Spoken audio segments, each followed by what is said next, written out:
For 5 minutes you get transported 30 years into the future. You sit in front of a computer. What information do you look up? Aki, I'm gonna type. Wait. Where is the keyboard? Biggest companies founded in the 2020s. List of presidents. And major world events. 3 tabs. 3 Google searches and hopefully a pen to write them on my hand and hope it transfers back. Google 4 to 5 stocks that went to the moon. And etch that speep into your arms along with 5 to 10 duds. Who cares if you come home with second-grade pencil war day injuries? You're about to theoretically live forever. Snap a few photos of the injuries.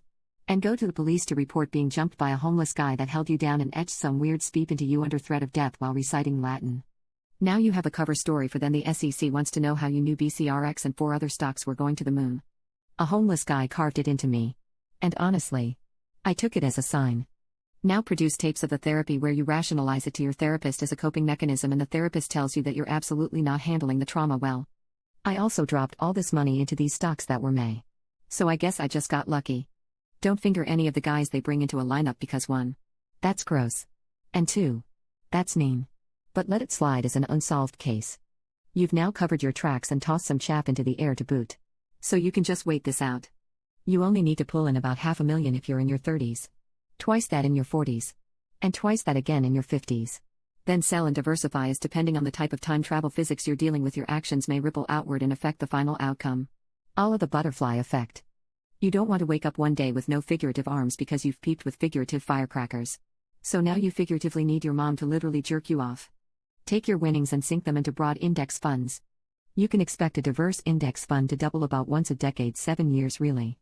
But I prefer to use conservative numbers when calculating temporal investments. 1 million in 7 years becomes 4 million in 21 years, allowing you to retire in your 50s. That's more than enough for a comfortable life on self-sustaining investment. Gotta remember, the younger you are when you do this, the more likely life extension therapies will be available while you're in retirement. They will be incredibly expensive at first.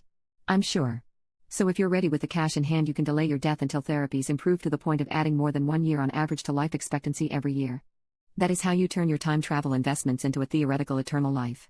Thank you for listening to my day drinking rant. Here's to being in quarantine for the 4th peeping time in a year because my coworkers can't stop licking doorknobs. Undefined. Clearly I'm looking up biggest lottery winnings. Or top 10 Fortune 500 companies. And our /AskReddit thread about what stocks a time traveler from 30 years ago should buy to maximize their earnings. Which crypto went to Andromeda? Lottery numbers. World news. How I died. Probably stocks. Lottery numbers could get changed by random acts, but a company would be solid. Then I'd check on my parents and see if there is anything I could do to keep them alive longer with future knowledge. Would probably spend that 5 minutes with all that if I'm quick.